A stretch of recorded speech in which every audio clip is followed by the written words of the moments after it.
17 years ago, Rahel left Ethiopia to become a housekeeper and nanny in Beirut. She hoped for a better life, a way to send money home to her family. But the family that sponsored her abused her. For 3 months, nobody paid. At that time, the same time, she's beat me. Yeah, so the children is abuse me already. They took her passport and withheld her pay. And she says they physically abused her. The children cut her hair when she was sleeping, and her bedroom was little more than a closet. I sleep in between bathroom and bedroom in the road, like children bedroom, second bathroom, but between that I sleep.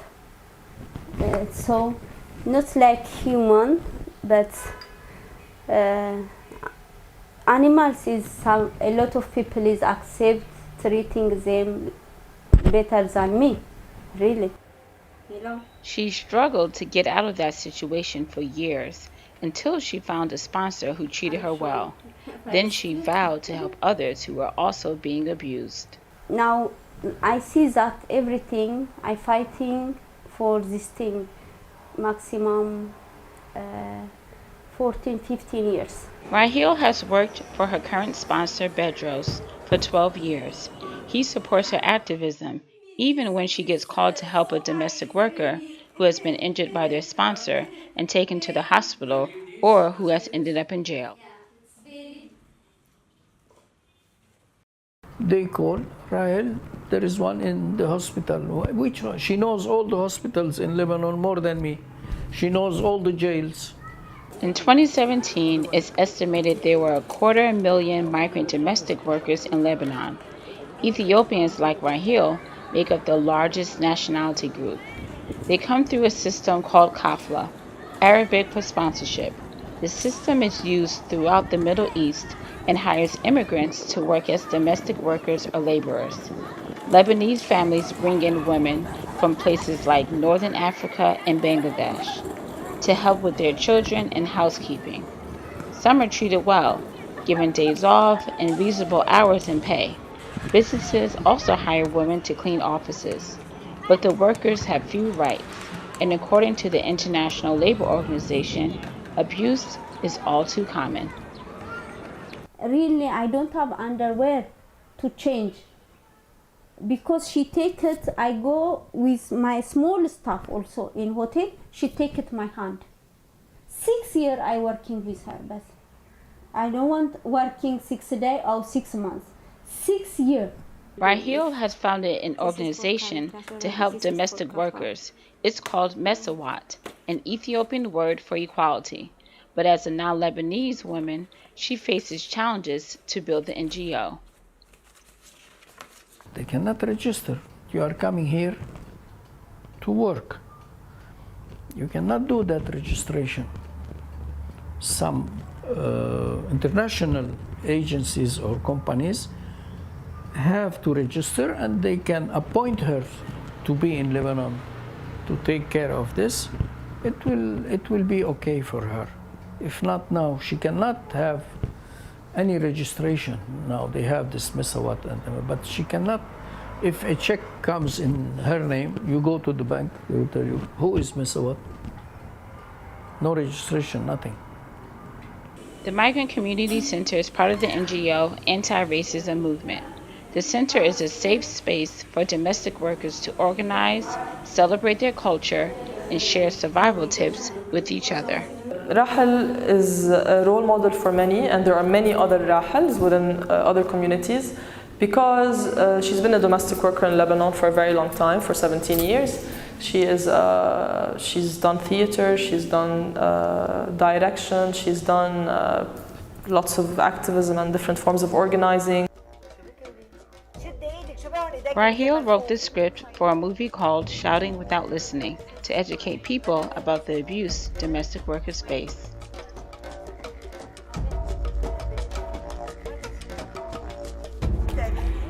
My name is Rahel Zagaye. I am human rights activist fighting for migrant workers in Lebanon. I am one of them. Anybody can know how bad the situation of, horrible situation of migrant domestic workers is in the country from a quick Google search. But to be in constant day-to-day interaction with migrant workers, with survivors, with activists, is a whole different game. And that interaction also happens between domestic workers themselves. This worker and activist, who did not want to be identified, is part of a support group created by her and her friends. We have a group of women. They are being, victim, and all of them, we start deciding to help others, gather. Sometimes we do help them with financially. Sometimes, advice and many things. And they counsel young women who've fallen victim to sexual abusers. The last time I faced is being 16 years old, being raped. And she was losing her mind. She was, not just one time, she'd been abused by several employees. And then the end, she ended up having mental problem. That's the worst thing I experienced. And she never get paid in 2 years as well. She don't know where the money go, and we don't know what happened.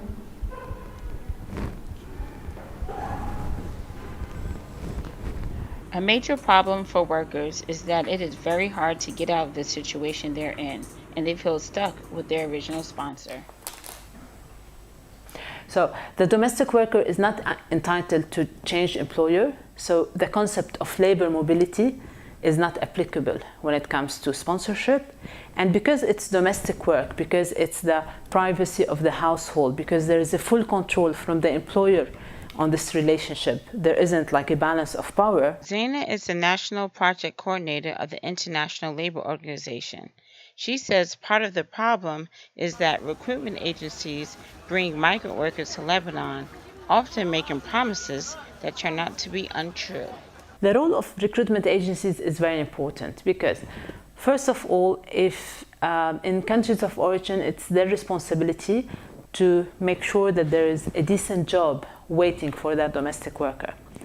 What is decent job? This is like a core objective that the ILO works on.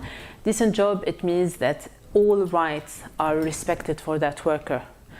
Minimum wage, sick leave, social security, respect, protection from sexual harassment and violence, etc. Knowing that some recruitment agencies have treated workers poorly, Teresa Najim says she founded an agency that takes its responsibility seriously. Every day, an agent calls me from abroad because the girls tell each other that Madame Therese, she treats the girls well.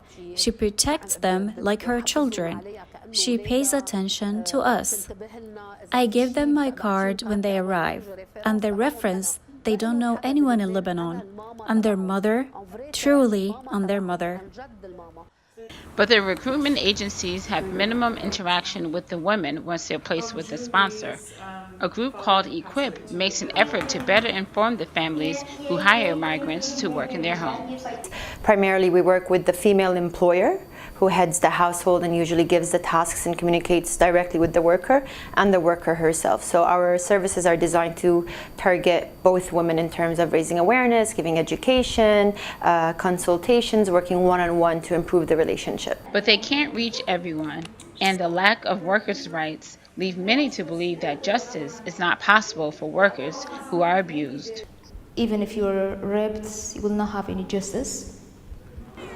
Even if you push and throw by balcony, you will not have justice. No one even care to investigate. And I'm saying is, don't come. Like, stay your country with your dignity, with your, respect, without, making your head down. Stay your country. For the migrant workers who are still in Lebanon, Rahil promises to continue to fight for their rights because she thinks of them as family. I don't have any family here. I don't have anyone. I don't have.